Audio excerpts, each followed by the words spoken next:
আমাদের প্রেমের কথা চ্যানেলটির সকল প্রকারের পাঠ গল্প দেখতে আমাদের চ্যানেলটি সাবস্ক্রাইব করে পাশে থাকা বেল আইকনে ক্লিক করুন। হাত দেখাও আলী। ওমরের আশঙ্কিক এমন উক্তিতে চমকালো আলী, চমকেছে নামিরাও। কেন? আলী জানতে চাইল। ওমর উত্তর না দিয়ে আবারও বলল, হাত দেখাও। নামিরের কাছে অদ্ভুত লাগছে বিষয়টা। রাজকুমার কেন আলীর হাত দেখতে চাইছে? সে প্রশ্নবিদ্ধ স্বরে ডাকলো, রাজকুমার। আলী তার দুহাত ওমরের সামনে ধরল। ওমর বলল, এভাবে নয়, আস্তিন গুটিয়ে সম্পূর্ণ হাত দেখাও। আলী বুঝতে পারছে না কি হচ্ছে, তার হাতে কি রয়েছে। নামিরা ব্যাপারটা সহ্য করতে পারছে না। রাজকুমারের এভাবে আলীর হাত দেখতে যাওয়ার মানেটা কি দাঁড়ায়? সে আলীকে সন্দেহ করছে কোন ভিত্তিতে? তার কি করে মনে হতে পারে এটা আলী করেছে? নামিরা কঠিন গলায় বলল, না ভাই, আলী হাত দেখাবে না। আপনি এটা কি করছেন রাজকুমার? কেন করছেন? ওমর নামিরার কথা অগ্রাহ্য করার চেষ্টা করে বলল, আলী হাত দেখাও। না, দেখাবে না হাত। আবারও বলল নামিরা। রাজকুমার সন্দেহের বশে আলীর হাত দেখতে চাইছে, কিন্তু নামিরা জানে আলী এমন কিছু করার মানুষ নয়। এখন আলীর হাত এভাবে দেখা মানে তাকে চরম অপমান করা। নামিরা আলীর অপমান হতে দেবে না। সে বলল, রাজকুমার, আপনি এমন করছেন কেন? এটা ভাই আলী, ভালো করে দেখুন তাকে। আলী দুজনের কথার মাঝে হতভম্ব হয়ে পড়েছে, কিছু বুঝতে পারছে না। ওমর ও নামিরার কথা, একজন বলছে হাত দেখাও, অন্যজন বলছে হাত দেখাবে না। আরে কি রয়েছে তার হাতে? আলী নিজের পোশাকের আস্তিন গোটাতে নিলেই নামিরা গিয়ে আলীর হাত ধরে ফেলো। বললাম তো হাত দেখাবেন না, বলল নামিরা। ওমর বুঝতে পারছে না নামিরা এমন কেন করছে, করা স্বাভাবিক। সে বলল, বলা যায় তুমি কিছুদিন ধরে আলীকে চেনো, আর আমি ওকে কতগুলো বছর ধরে চিনি। ওর জন্মকাল থেকে চিনি। আমি ছুঁয়ে দেখেছি বাচ্চা আলীকে, ছুঁয়ে দেখেছি পূর্ণবয়স্ক আলীকেও। ভেবে দেখো কার কাছে ও বেশি গুরুত্বপূর্ণ? আপনার কাছে। তবুও কেন এমন করছেন? করতে হয় কখনো কখনো, না চাইতেও, অনিচ্ছাতেও, কেবল প্রয়োজনের তাগিদে, যাচাইয়ের তাগিদে। নামিরা বিস্ময়পূর্ণ আঁখি মেলে আছে আলী কাছে। ওমর ও নামিরার কোনো কথাই বোধগম্য হচ্ছে না, জিজ্ঞেসও করতে পারছে না কিছু। পরিস্থিতিটা কেমন ভার লাগছে। ওমর হাত দেখার চিন্তা বাদ দিল। আর তো একটা উপায় রয়েছে আলীকে যাচাই করার জন্য, তার দাও উপহারের সেই অস্ত্র। ওমর বলল, তোমার কাছে আমার দেয়া সেই রূপোর অস্ত্রটা আছে, যেটা 2 বছর আগে দিয়েছিলাম? আলী একটু ভেবে নিয়ে মাথা দোলালো। এরপর এগিয়ে গেল তাকের কপাট বিশিষ্ট এক আসবাবের দিকে। সেখান থেকে বের করে আনলো অস্ত্রটা। নামিরা চমকে গেল অস্ত্রটা দেখে। এটা তো সেই অস্ত্রটার মতো দেখতে, যেটা কিনা সে ওই খুনির কাছ থেকে নিয়েছিল। সে বিস্ময়িত চোখে তাকালো ওমরের দিকে। তার চোখে প্রশ্ন, এমন অস্ত্র কিভাবে আলীর কাছে রয়েছে? ওমর স্বস্তি অনুভব করলো। এই অস্ত্র যেহেতু আলীর কাছে আছে, তার মানে ওই লোকটা আলী ছিল না। সে নামিরার দিকে তাকালো। নামিরার চোখ বিস্ময়ে ভরপুর, মুখে প্রশ্ন করছে না, কিন্তু দু চোখে জানার অধীর কৌতূহল। সেবার বুঝতে পারলো কেন ওমর আলীর হাত দেখতে চেয়েছিল। কারণ সে জানে আলীর কাছেও এমন একটা অস্ত্র আছে। সে হয়তো ভেবেছিল ওটা আলীর অস্ত্র। ওমর নামিরার দিকে তাকিয়ে বলল, এমন অস্ত্র আমি সহ আরো 3 জনের কাছে রয়েছে। কারা তারা? জানি না। মিথ্যা প্রতি উত্তর দিয়ে অস্ত্রটা বিছানায় ফেলে রেখে কক্ষ থেকে বের হয়ে গেল ওমর। নামিরা কিছুটা হতচকিত। রাজকুমার জানে ওই 3 জন কারা। জানে বলেই ওই অস্ত্র আলী ও শেবাতে আরও 3 জনের কাছে আছে এই কথা বলতে পেরেছে। কিন্তু নামগুলো কেন বলল না? কারা ওই 3 জন? তাদের মাঝেই নিশ্চয় একজন খুনি। আলী জিজ্ঞেস করলো, ভাই ওমর আমার হাত ও এই অস্ত্র দেখতে চাইলেন কেন? জানি না। নামিরা বের হয়ে গেল বাইরে। আলী এখনও ব্যাপারটা বুঝতে পারছে না। সে আস্তিন গুটিয়ে নিজের হাত দেখলো, কিছুই তো নেই হাতে। কক্ষটা অন্ধকার, তবে এক অংশে আলো ছড়াচ্ছে অগ্নিকুণ্ডের আগুন। ঠিক অগ্নিকুণ্ডের সম্মুখভাগে বসে আছে লোকটা। পরনে রক্তাক্ত জামাটা পরে আছে তার পাশে। হাতের ক্ষত ইতোমধ্যে পরিষ্কার করে ওষুধ লাগিয়ে পটি বেঁধে নিয়েছে। আগুনের আলোয় জ্বলজ্বল করছে তার চোখ দুটো। তার বুকে অগ্নিকুণ্ডের মতো এক ভয়াবহ অগ্নি ছড়িয়ে পড়েছে। হ্যাঁ, জ্বলছে তার বুকের ভিতরটা। রাগ আক্রোশে জ্বলে পুড়ে যাচ্ছে ভিতরটা। কখনো কল্পনাও করতে পারেনি নামিরাকে তুলে আনতে গিয়ে এমন ঘটনার সম্মুখীন হতে হবে। ভেবেছিল অন্য মেয়েগুলোর মতোই কোনো ঝামেলা ছাড়াই নিয়ে আসতে পারবে। কিন্তু কে এই মেয়েটা? ও কি তো সাধারণ কেউ মনে হয়নি। একে একটা মেয়ে তাদের 5 জনকে প্রতিহত করেছে। এর চেয়ে লজ্জার কিছু তার জীবনে আর ঘটেনি। মেয়েটার মৃত্যুই কেবল তার এই অপমানের চিহ্ন ঘুচাতে পারে। লোকটা পাশ থেকে জামাটা উঠিয়ে দিল অগ্নিকুণ্ডের ভিতর। জ্বলতে শুরু করলো ওটা। মাথার ভিতরটায় একটুও শান্তি নেই তার, শুধু চিন্তা, চিন্তা আর চিন্তা। ইচ্ছে করছে দেওয়ালের সাথে মাথা ঠুকে ঠুকে মাথা থেতলে ফেলতে। এত বড় ভুল কি করে করতে পারলো সে? কি করে পারলো অস্ত্রটা ওখানে হারিয়ে আসতে? এখন কি হবে?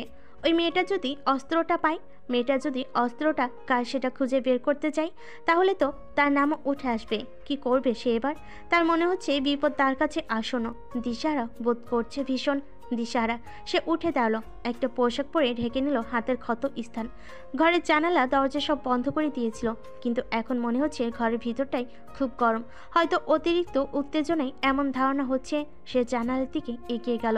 জানালার কপট খোলা মাত্রই ভয়ে 2 পা পিছিয়ে গেল সে। দুটো জ্বলন্ত চোখ মুহূর্তেই কোথাও যেন উধাও হয়ে গেল। হ্যাঁ, সে স্পষ্ট দেখেছে জানালার ওপাশে দুটো জ্বলন্ত চোখ। কিসের চোখ ছিল ওগুলো?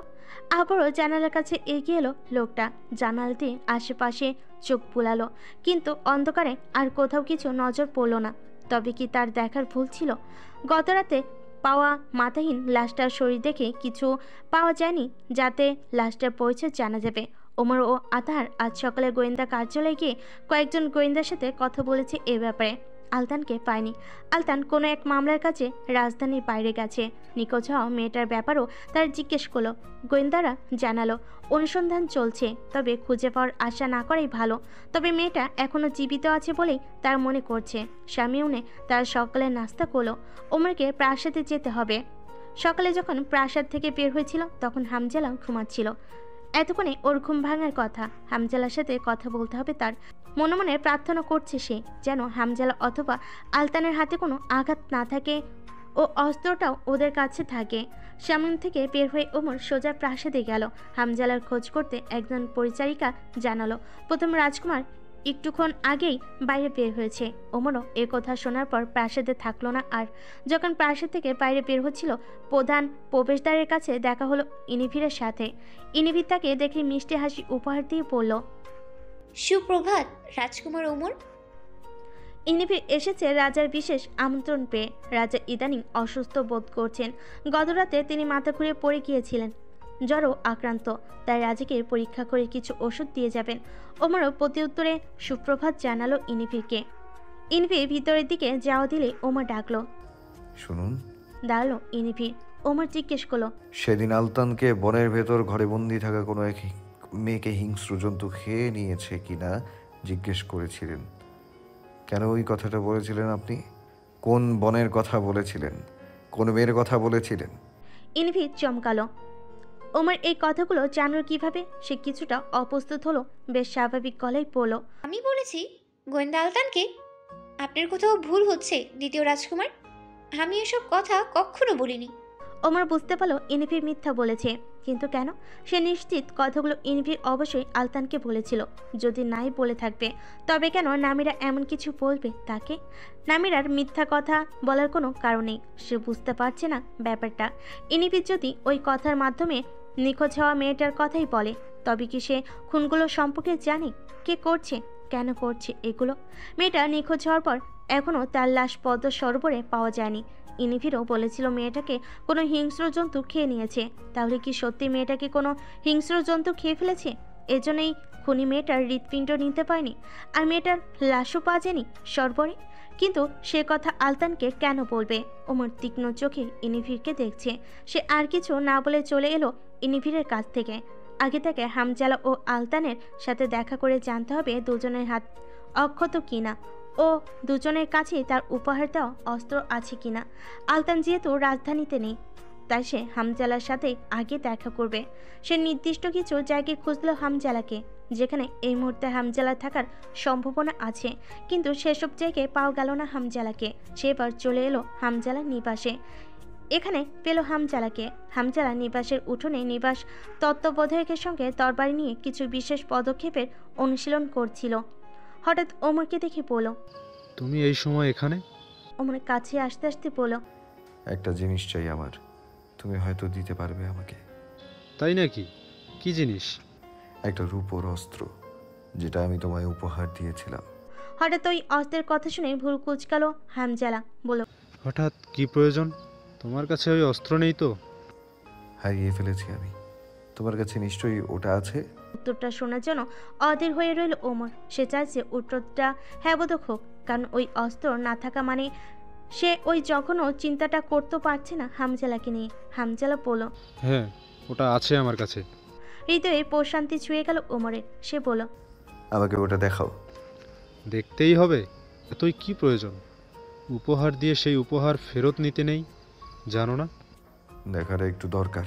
হামজালা বুঝতে পারছে না হঠাৎ সেই অস্ত্রের প্রতি এত কৌতূহলী হয়ে উঠল কেন ওমর। সে নিবাসের ভিতর প্রবেশ করলো। ওমরে গেল হামজালার সাথে। একটা নির্দিষ্ট কক্ষে হামজালা নিজের অস্ত্রটা রাখে। দরজা খুলে ভিতরে ঢুকলো তারা। হামজালা কয়েকটা তাক খুঁজলো ওমরও, কিন্তু সেই অস্ত্র পাওয়া গেল না। হামজালা খানিক চিন্তিত স্বরে বলল, গেল কোথায় ওটা? হৃদয়ে ভীষণ ধাক্কা খেল ওমর। সে কখনো ভাবেনি অস্ত্রটা হামজালার কাছে পাওয়া যাবে না। তার মানে হামজালার কাছে অস্ত্রটা নেই।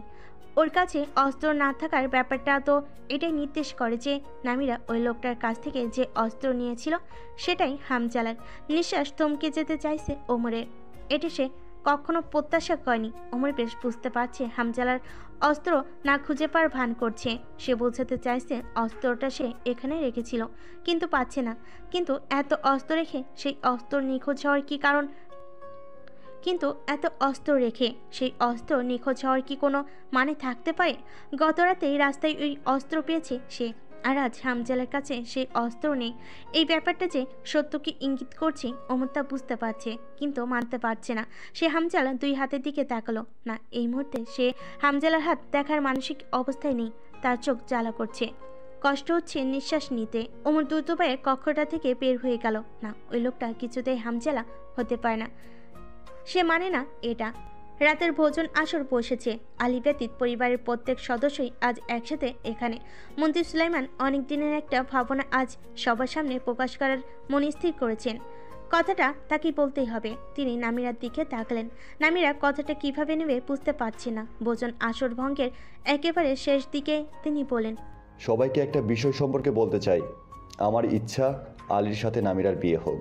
মন্ত্রী সুলাইমানের এই কথাই সবার খাওয়া বন্ধ হয়ে গেল। সবচেয়ে বেশি অবাক হলো নামিরা। তার মনে হলো সে ভুল শুনেছে নাকি। যখন সবাই বিস্ময়ে হতবাক, তখন হায়সা অধরে হাসি ফুটিয়ে পড়লেন, এ তো খুবই ভালো সিদ্ধান্ত মন্ত্রী সাহেব। আমি আপনার এরূপ সিদ্ধান্তে আনন্দিত। তোফা খুশি হয়নি। বাবার এমন একটা কথা তার কাছে খুবই জঘন্য লাগলো। প্রতিবাদ করে উঠল সে, এটা আপনি কি বলছেন আব্বুজান? আপনার মাথা খারাপ হয়নি তো?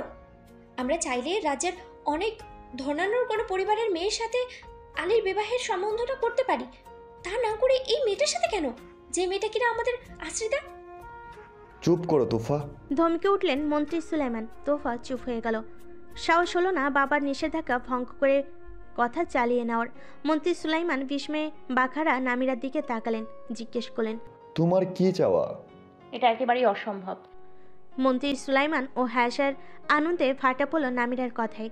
আমি আর ভাই আলী, না, এটা কখনোই সম্ভব নয়। আমি এটা চাই না। মন্ত্রী সুলাইমান কিয়ৎক্ষণের জন্য মৌন হয়ে গেলেন।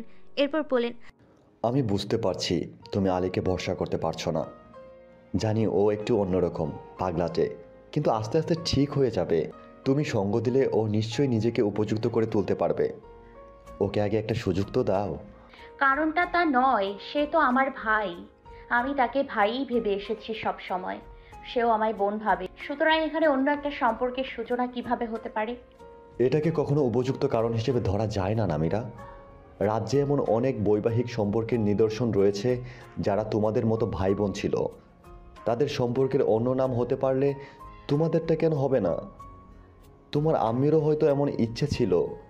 একটা চিঠিতে ও লিখেছিল, সম্ভব হলে আমি যেন তোমাকে আমার পরিবারের সঙ্গে রেখে দেই। আলীর সাথে তোমার বিয়ে দেওয়ার থেকে তোমাকে আমাদের সঙ্গে রাখার উপযুক্ত মাধ্যম আর কি হতে পারে? আমার ছেলেটা অতটা দায়িত্ব জ্ঞানহীন নয় নামিরা। তুমি চাইলে ওকে নির্দ্বিধায় নিজের জীবনসঙ্গী করতে পারো। ওর সাথে সুখী থাকবে। ও তোমায় কখনো কষ্ট দিতে পারবে না। নামিরা ভীষণ অস্বস্তিতে পড়ে গেল। কি বলবে? বিয়ে না করার যে কারণ দেখাচ্ছে সে এটাই নয় সব।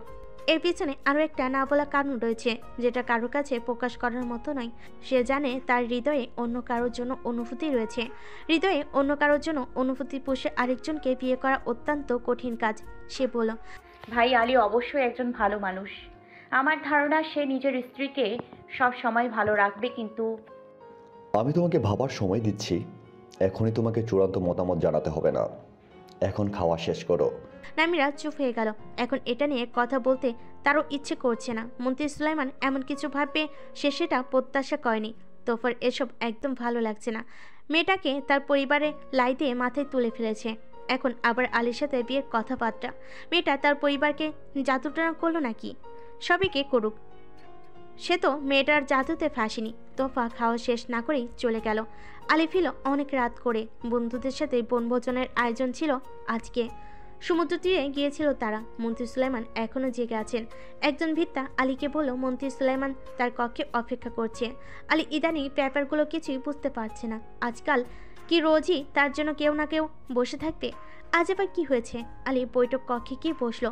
ভিত্তা গিয়েছে মন্ত্রী সুলাইমানকে খবর দিতে। আলীর ব্যাপারটা ভালো লাগছে না, চিন্তা হচ্ছে। রোজই কিছু না কিছু ঘটে চলেছে।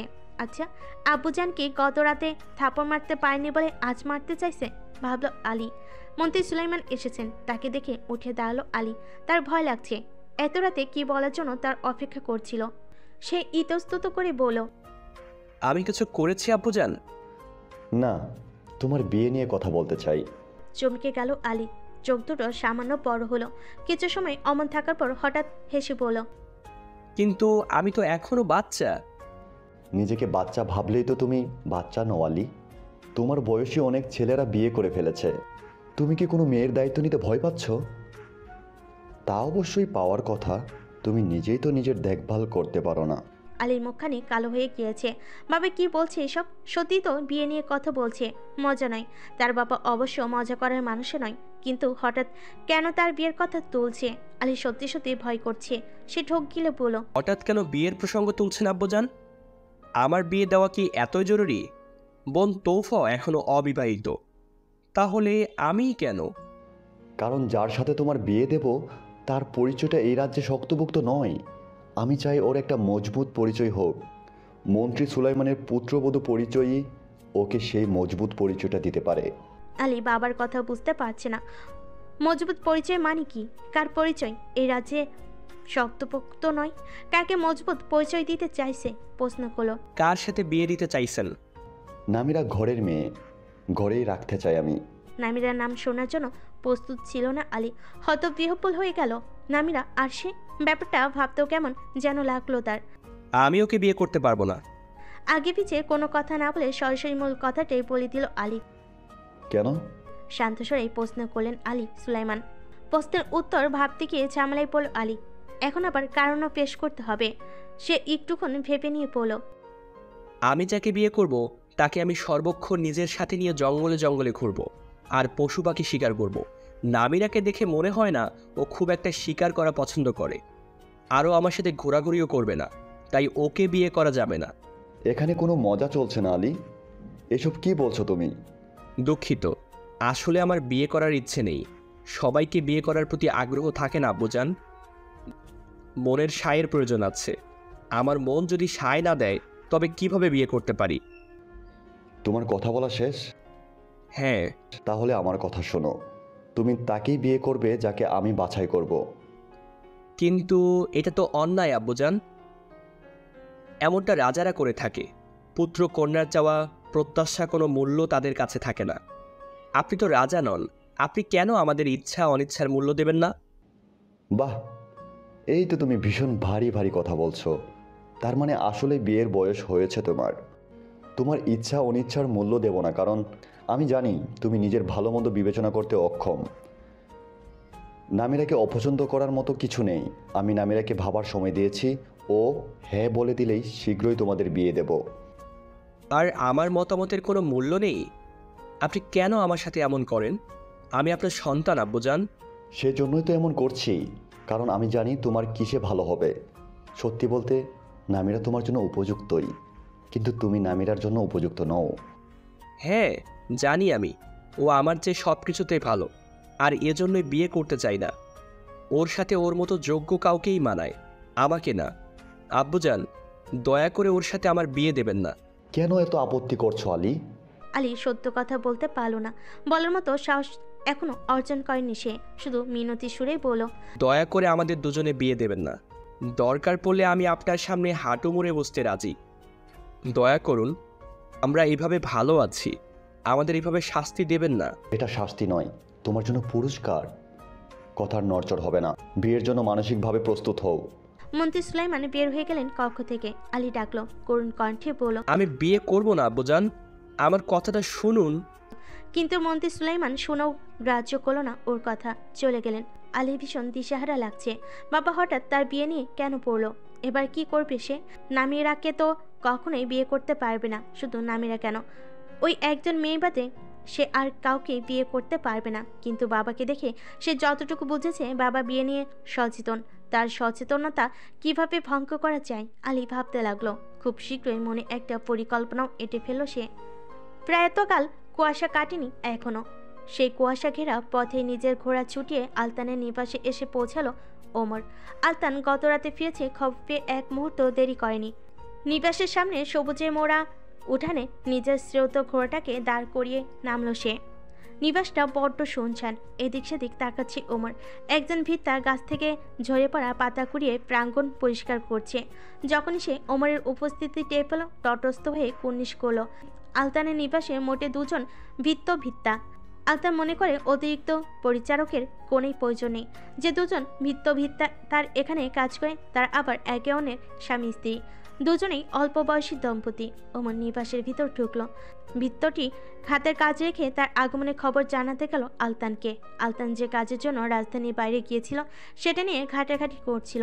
একজন ধনী মানুষের আংশিক খুনের ঘটনা। কে বা কারা লোকটার ঘরের ভিতর প্রবেশ করে তাকে মেরেছে। অদ্ভুত ব্যাপার, ঘরে অন্য কেউ টের পায়নি তা। কয়েকজনের জবানবন্দি নিয়েছিল, এলোমেলো ছিল লেখাগুলো, সেগুলো সাজাচ্ছে এখন। ভিত্তার ডাকে আলতান কিঞ্চিত অবাক হলো। এত সকালবেলা তো ওমর কখনো তার নিবাসে আসেনি, আজ কি হলো? কিছু ঘটেছে নাকি? আলতান কাগজপত্র গুছিয়ে রেখে উৎকণ্ঠিত হয়ে উপস্থিত হলো বৈঠক কক্ষে। ওমর বসে আছে। আলতান এসে বলল, সুপ্রভাত ওমর। সুপ্রভাত।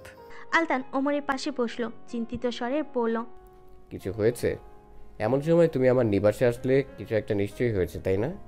কিছুই ঘটেনি। ভাইয়ের কাছে এত সকালে আসতে নিশ্চয়ই বাধা নেই।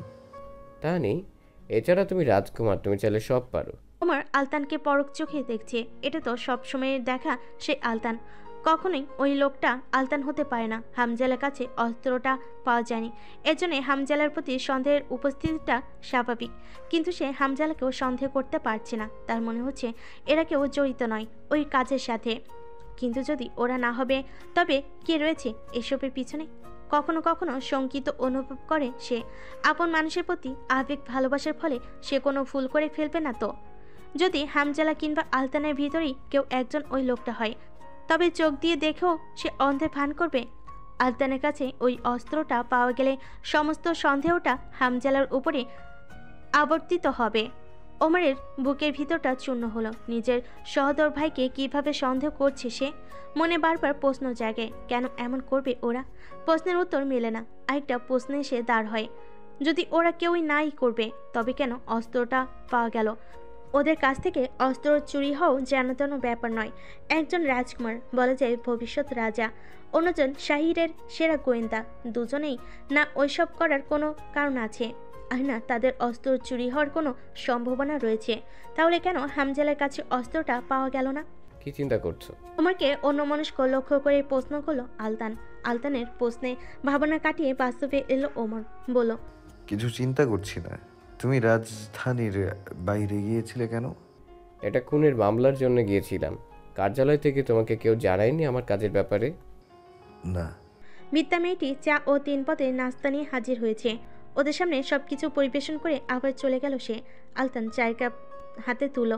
ওমর ইচ্ছে ছিল না চা পানে, কিন্তু অনিচ্ছাকৃতভাবে চায়ের কাপ হাতে নিল সে। প্রশ্ন করলো, তোমার কাছে সেই রূপোর অস্ত্রটা আছে আলতান, যেটা আমি উপহার দিয়েছিলাম 2 বছর আগে? ছোট আকৃতির যেটা, ওটার কথা বলছো? হ্যাঁ, ওইটাই। আছে, কিন্তু হঠাৎ ওটার কথা জিজ্ঞেস করছো কেন? প্রয়োজন আছে। একবার দেখাবে? আলতান নিজের তীক্ষ্ণ বুদ্ধি ক্ষমতার মাধ্যমে বুঝতে পারল কোনো একটা কারণ রয়েছে ওমরের, যেটা ওমর গোপন রাখছে। দ্বিতীয়বার প্রশ্ন করা কি ঠিক হবে? দেখানোর পর প্রশ্ন করা যেতে পারে।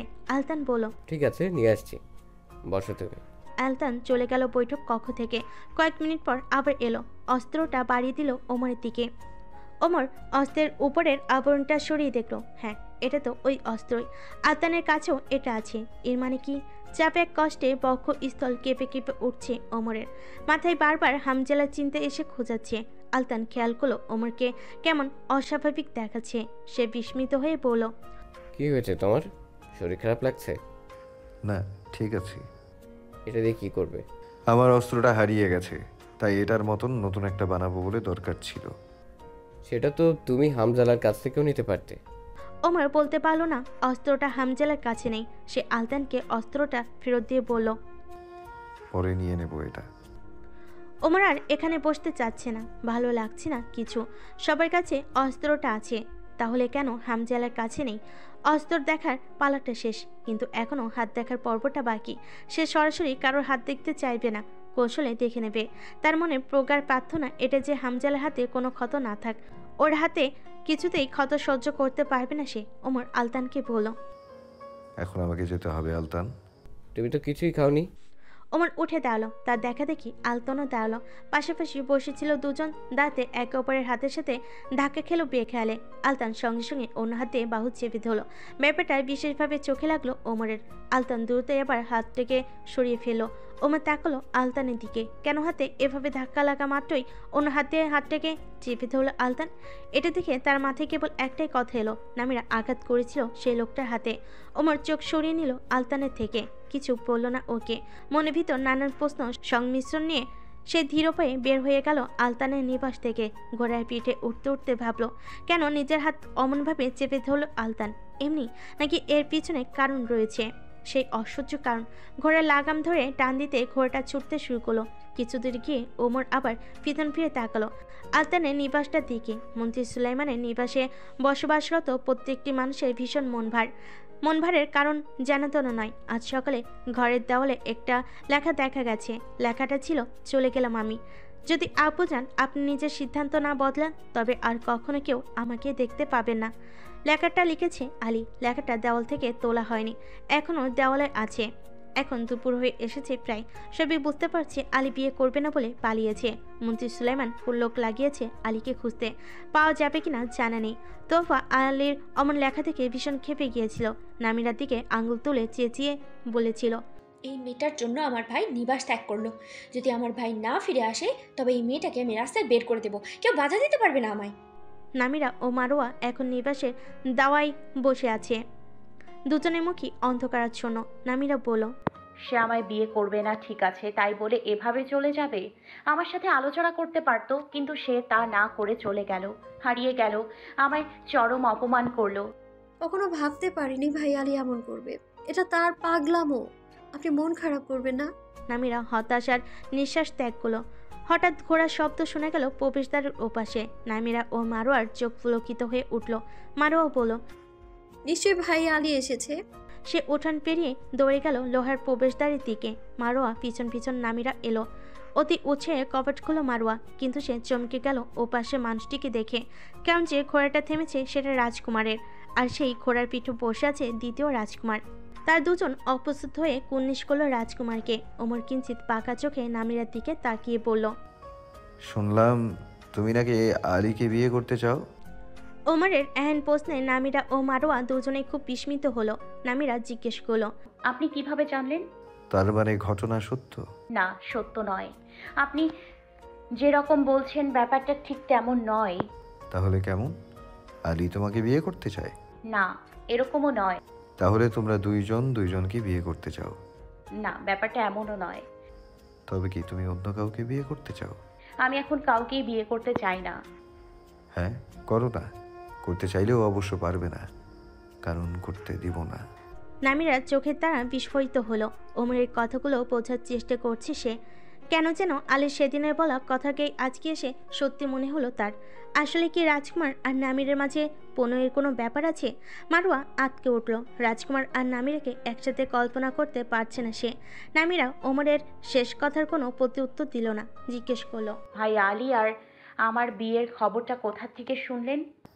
আমি রাজকুমার, কোথায় কি ঘটছে, ভবিষ্যতে কি ঘটবে, সব খবরাখবর রাখি। নামিরা কিছুক্ষণ নীরব থেকে বলল, আপনার সাথে একা কথা বলতে চাই। মারোয়ার দিকে তাকালো নামিরা। তুমি কিছু সময়ের জন্য নিবাসের ভেতরে যাবে মারোয়া? যাবে না, কারণ তুমিই যাবে। চোখে প্রশ্ন চাহনি নিয়ে ওমরের দিকে তাকালো নামিরা। ওমর নেমে এলো ঘোড়া থেকে, এরপর ঘোড়ায় তুলে দিল নামিরাকে। নামিরা এমন ঘটনার জন্য প্রস্তুত ছিল না। বিহ্বল হয়ে গেল সে। নামিরার থেকেও বেশি বিস্মিত হলো মারোয়া। বিস্ময়ে তার ওষ্ঠধর বিচ্ছিন্ন হয়ে গেল। ওমর উঠে বসলো ঘোড়ার পিঠে। নামিরা ওমরের সামনে বসা। ঘোড়ার লাগাম ধরে টান দিল ওমর। ঘোড়াটা টকবগিয়ে ছুটেছিল রাস্তা ধরে। ধীরে ধীরে ঘোড়া ও ঘোড়ার মানুষ দুটো ছোট হয়ে এলো মারোয়ার চোখে। ঘোড়াটা এগিয়ে চলেছে। নামিরা মুখ ঢেকে রেখেছে ওনায়, যাতে কেউ তাকে চিনতে না পারে। এই পথে তেমন মানুষজন নেই। দুই একজন যারা সামনে পড়ছে বিস্ময় নিয়ে দেখছে তাদের। অবিবাহিত রাজকুমারের সাথে একজন মেয়ে লোককে দেখতে পাও আশ্চর্যজনক দৃশ্যই। নামিরা মানুষদের এমন বিস্ময়ে হতবিহ্বল দৃষ্টি সহ্য করতে পারছে না। সে বার কয়েক ঘোড়া থামাতে বলল, কিন্তু ওমর থামালো না। একটি পাহাড়ি ঝর্ণার কাছে এসে ঘোড়া থামালো। ওমর বলল, নামো। নেমে গেল নামিরা। আশেপাশে চোখ বুলিয়ে নিয়ে বলল, এখানে আসার কোনোই দরকার ছিল না রাজকুমার। আমি অন্য মানুষের দরকার বুঝে খুবই কম কাজ করি। আপনার কণ্ঠে আবারও সেই রাজকুমারের অহংকার বোধ টের পাওয়া যাচ্ছে। আমি তো তাই। আর আমি তোমার মতো নিজের রাজ্য ত্যাগ করিনি। নিজের রাজ্যে নিজের এতটুকু অহংকার বোধ থাকা বাঞ্ছনীয়। এখন বলো, কি বলার আছে তোমার? আমি ভাই আলীর থেকে শুনেছি কি? আপনি ওই অস্ত্রটা তাকে উপহার দিয়েছিলেন। শুধু তাকে নয়, আরও 3 জনকে দিয়েছেন। প্রথম রাজকুমার, গোয়েন্দা আলতান ও আপনার বন্ধু আথোয়ারকে। আমার মনে হচ্ছে এদের মধ্যেই কারো অস্ত্র ছিল ওটা। আপনার বন্ধু আপনার সাথেই ছিল, কাজেই সে হতে পারে না। বাকি থাকে 2 জন, প্রথম রাজকুমার ও গোয়েন্দা আলতান। আমি নিশ্চিত এর সাথে গোয়েন্দা আলতান জড়িত। আর আমার মনে হচ্ছে চিকিৎসক ইনিভিরো সবটা জানে। কিভাবে নিশ্চিত হচ্ছ? নিজের ধারণার শক্তির মাধ্যমে।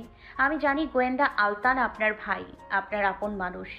আপনি হয়তো কষ্ট পাচ্ছেন, কিন্তু সে যদি অপরাধী হয় তবে তাকে আপনার চূড়ান্ত করতেই হবে, যথাযোগ্য শাস্তির ধারস্থ করতেই হবে।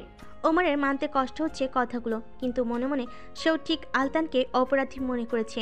যদিও হামজালার কাছে অস্ত্র পাওয়া যায়নি, তবে আলতানের অমনভাবে হাতের বাহু চেপে ধরার ব্যাপারটাই তাকে বেশি আকর্ষণ করেছে।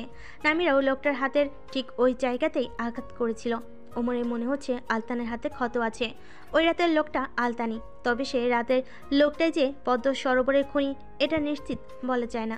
আলতান কি তবে নামিরাকে মারতে চেয়েছিল? কারিজে তো 2টো মেয়ে ছিল। মারোকে নেওয়ার পরিকল্পনা ছিল না বিধায় ওকে ওখানে অবচেতন করে ফেলে রেখে যেতে চেয়েছিল। পদ্ম সরোবরে খুনি হলে 2টো মেয়েকেই তো নিতে পারত, কেন শুধু নামিরাকে একা নিতে চাইল? তবে কি নামিরার সাথে শত্রুতা? ওমর জানতে চাইল। তোমার সাথে আলতানের কোনো শত্রুতা আছে? না, এ রাজ্যের কারোর সাথেই আমার শত্রুতা নেই। তবে রাজপ্রাসাদে যখন ছিলাম তখন প্রধান পরিচারিকা আর তার সঙ্গীরা আমায় ভীষণ অপছন্দ করত। তারাই রয়েছে শুধু।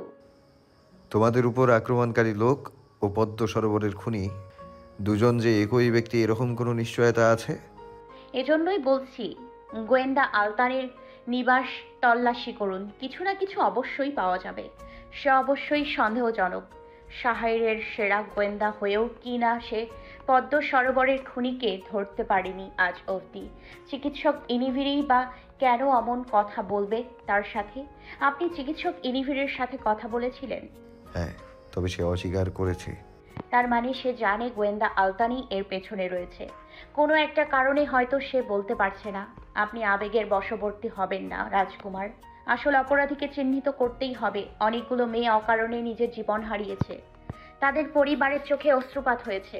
অপরাধী অপরাধী হয়, তাতে যে যতই আপন মানুষ হোক না কেন, তাকে তার প্রাপ্য সাজা পেতেই হবে। আমি জানি আপনি অন্যায় সহ্য করবেন না। ওমরের দুর্বল লাগছে। কি করবে কি করবে না কিছু বুঝতে পারছি না। আলতানি যদি হবে, তাহলে হামজালার অস্ত্রটা কোথায় গেল? আলতানের কাছে অস্ত্রটা আছে কিভাবে? আলতানি কি তবে হামজালার অস্ত্রটা নিয়েছে? সেজন্যই কি হামজালার কাছে নেই অস্ত্রটা? আলতানও হামজালার হাত পরীক্ষা করলেই ব্যাপারটা পরিষ্কার হয়ে যায়, কিন্তু ওমর তার প্রয়োজন বোধ করছে না। কারণ সে বুঝতে পেরে গেছে কাজটাকার। যদিও তার মানতে কষ্ট হচ্ছে, তবু সে এখন জানে কি করেছে। অপরাধীকে ক্ষমা করবে না সে। তবুও মনে একটা ক্ষীণ আশা তার, যদি প্রমাণ হয় হামজালা ও আলতান কেউই এসবের সাথে জড়িত নয়। কিন্তু আদৌ তেমনটা প্রমাণিত হবে কি? ওমর নামিরাকে মন্ত্রী সুলাইমানের নিবাসে পৌঁছে দিয়ে নিজের নিবাসে চলে এলো। এসে দেখলো একজন ভিত্তা মেঝে পরিষ্কার করছে। তার নিবাসের জন্য কোনো ভিত্তা রাখা নেই। এই ভিত্তাটি হামজালার নিবাসের আলী গদিযুক্ত চেয়ারে বসে রুটি ও গোস্ত খাচ্ছে। খাবারগুলো সে সামিউন থেকে নিয়ে এসেছিল আসার সময়। বাড়ি থেকে বের হয়ে ভাবছিল কোথায় যাবে। শাহিরে এমন কোনো জায়গা আছে যেখানে গেলে তার আব্বুজান তাকে খুঁজে পাবে না। অনেক ভেবে তার মাথায় ওমরের নিবাসের কথা এলো। আব্বুজান বুঝতে পারবে না সে দ্বিতীয় রাজকুমারের নিবাসে আশ্রয় নিয়েছে। এটা সবচেয়ে সুরক্ষিত জায়গা।